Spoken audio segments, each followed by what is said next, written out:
Sebuah maskapai asal Korea mengalami kecelakaan. Takdir seolah membawa sang kapten dalam kecelakaan pesawat di tengah malam yang sangat gelap tahun 1997. Inilah Korean Air 801. Assalamualaikum warahmatullahi wabarakatuh. Hai, halo Delvers, terima kasih kamu udah klik video ini. Kalian masih inget gak aku pernah upload tentang Korean Airlines 801, tapi mendadak hilang karena di take down. Nah, karena banyak banget permintaan dari kalian untuk ditayangkan ulang, maka hari ini aku akan menayangkan ulang Korean Airlines 801. Nah, jadi buat kalian yang belum nonton, silahkan nonton dari awal sampai akhir. Dan buat kalian yang udah nonton lagi lah biar merefresh kembali ingatan mengenai sejarah penerbangan Korean Airlines 801. Selamat menyaksikan.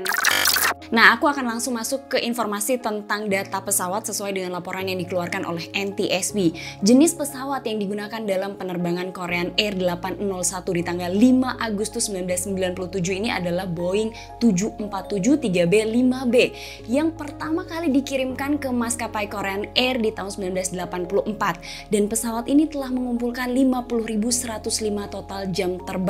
Dan disebut-sebut dalam laporan NTSB, pesawat ini bernilai 60 juta US dollar. Nah, di dalam penerbangan Korean Air 801 ini terdapat 3 orang kru penerbang. Yang pertama adalah Kapten Park Yong Choi. Usianya 42 tahun, beliau telah bekerja di Korean Air kurang lebih 10 tahun.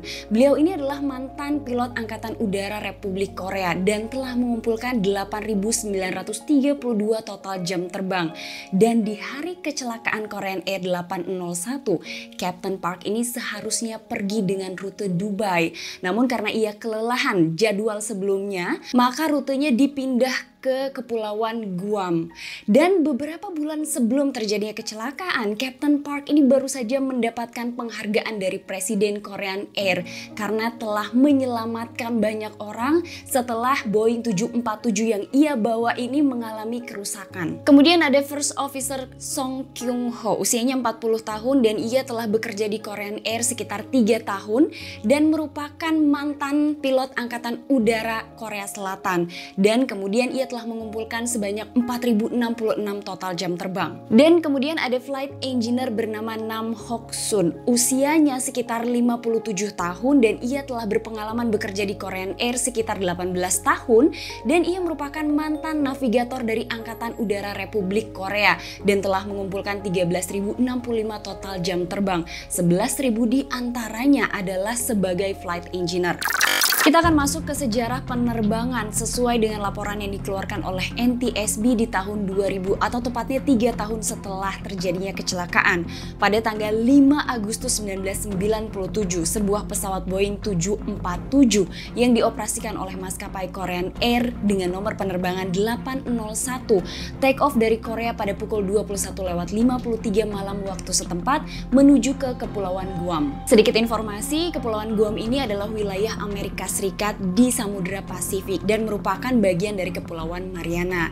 Di dalam penerbangan Korean Air 801 ini terdapat total keseluruhan penumpang dengan jumlah 254 orang yang terdiri dari 17 orang kru dan 237 orang penumpang. Penerbangan dari Korea menuju ke Kepulauan Guam awalnya normal dan lancar hingga kemudian beberapa jam sebelum pesawat ini tiba di Kepulauan Guam, tiba-tiba saja pesawat ini mengalami turbulensi yang sangat kencang. Bahkan First Officer meminta seluruh penumpang untuk kembali ke tempat duduk mereka masing-masing dan segera menggunakan safety belt. Meskipun turbulensi itu sangat kencang, tapi beruntung ketiga kru penerbang ini dapat menerbangkan pesawat melewati turbulensi hingga akhirnya pesawat terbang secara normal kembali.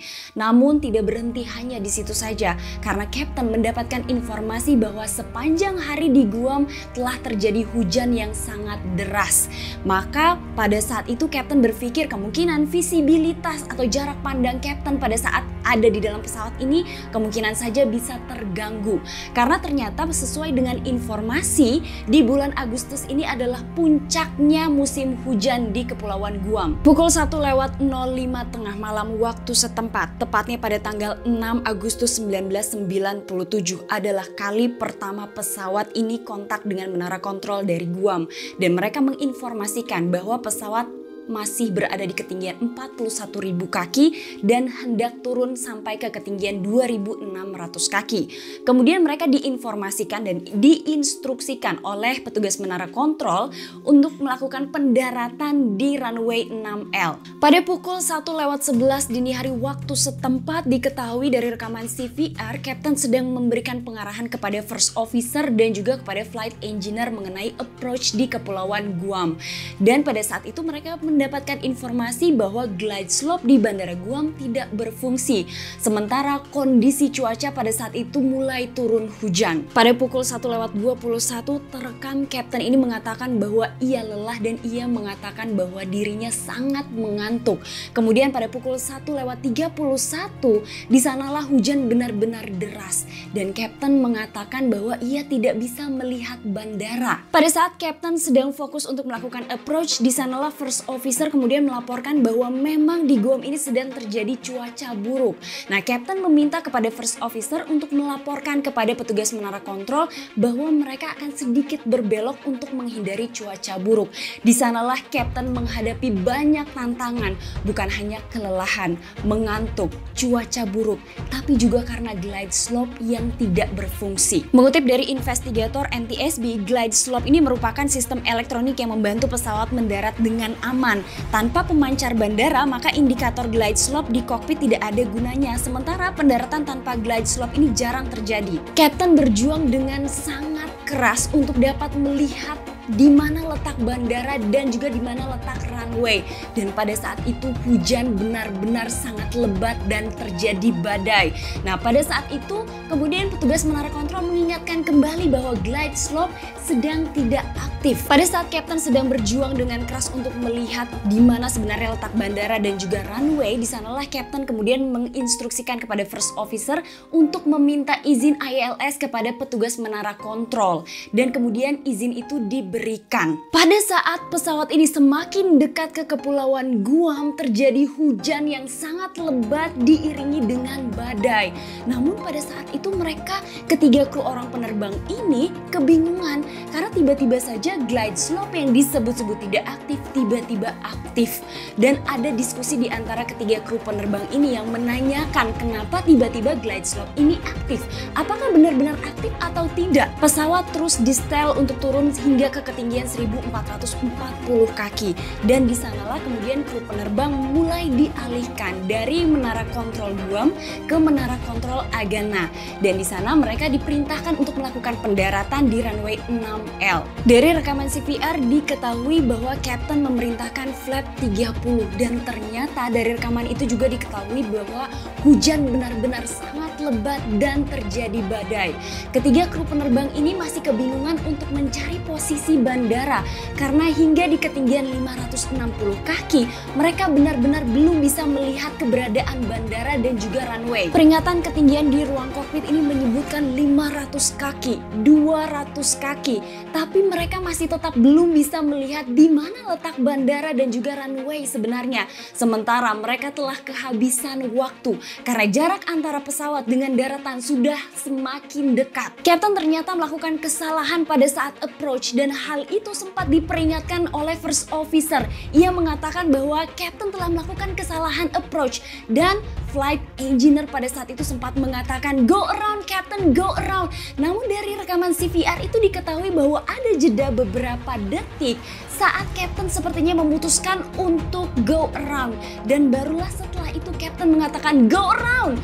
Namun ternyata ketinggian pesawat ini sudah semakin turun. Peringatan ketinggian di dalam ruang kokpit berbunyi dengan menyebutkan 100 kaki, 50 kaki, 40 kaki, 30 kaki dan 20 kaki. Lalu kemudian usaha dari Kapten untuk menaikkan kembali pesawat dan melakukan go around ini ternyata sia-sia karena akhirnya pesawat ini jatuh kemudian menabrak tangki-tangki minyak di Kepulauan Guam. Pesawat ini kemudian jatuh di daerah Nimitz Hill. Pesawat terseret kemudian terpecah dan setelah itu pesawat terbakar dengan beberapa kali ledakan. Kejadian itu terjadi pada pukul 1:42 waktu setempat pada tanggal 6 Agustus 1997. Kita masuk ke investigasi. Setelah 228 orang dinyatakan meninggal dunia dan 26 orang selamat, namun dalam kondisi luka parah, banyak keluarga korban kemudian yang datang ke lokasi jatuhnya pesawat. Dan hal ini membuat investigasi kesulitan untuk melakukan survei di lapangan. Karena Guam adalah wilayah Amerika Serikat, maka tanggung jawab penyelidikan jatuh kepada NTSB. Investigator dari NTSB diterbangkan ke Kepulauan Guam untuk mengetahui penyebab jatuhnya pesawat. Namun pada saat itu tim investigasi kesulitan karena banyaknya keluarga yang mulai berdatangan membuat mereka terhambat dalam proses investigasi. Setelah mereka berhasil untuk masuk ke lokasi jatuhnya pesawat, mereka akhirnya menemukan beberapa puing pesawat yang masih bisa dibawa untuk dilakukan penelitian. Tim investigasi juga menemukan barang-barang yang tidak rusak terbakar pada saat terjadinya kebakaran di pesawat. Kemudian ada tim investigasi yang menemukan sebuah tas milik Captain Park. Nah, pada saat itu ia mencoba untuk membuka tasnya dan menemukan ada sebuah plastik berisikan banyak pil. Seluruh puing-puing dan juga barang-barang yang ditemukan di lokasi jatuhnya pesawat dibawa untuk dianalisa dan untuk diketahui apakah ada hubungannya dengan kecelakaan Korean Air 801, termasuk satu plastik pil milik Captain Park. Nah, salah satunya diduga adalah merupakan bagian dari obat penenang. Kemudian CVR dipulihkan dan dari rekaman CVR itu diketahui ada beberapa perbincangan. Di antaranya adalah instruksi dari Captain untuk turun namun bukan di jarak yang seharusnya. Kemudian diketahui juga bahwa Captain ini dalam kondisi kelelahan dan sangat mengantuk. Kemudian penemuan obat penenang ini ternyata setelah diteliti tidak ada hubungannya, namun bisa saja menjadi sebuah alasan. Karena sebenarnya setelah dilakukan penelitian tidak ditemukan adanya sisa-sisa obat yang diminum oleh Captain Park selama perjalanan atau penerbangan Korean Air 801. Tim dari NTSB kemudian menyoroti mengenai diskusi di antara kru penerbang mengenai glide slope. Awalnya dikatakan tidak aktif, namun mereka meyakini glide slope ini aktif.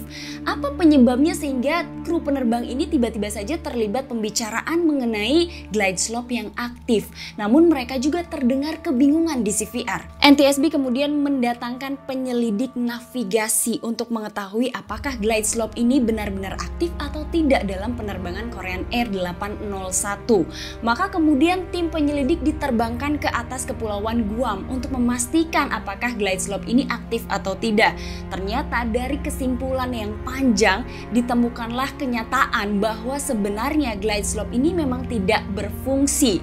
Ada sebuah sinyal yang dikirimkan kemungkinan dari pangkalan militer terdekat atau radio amatir atau juga karena kesalahan alat-alat ground. NTSB yakin dengan kesimpulan bahwa sinyal yang diterima dalam penerbangan Korean Air 801 ini adalah sinyal palsu. Namun timbul lagi pertanyaan, bagaimana mungkin seorang kapten tidak bisa membedakan hal tersebut?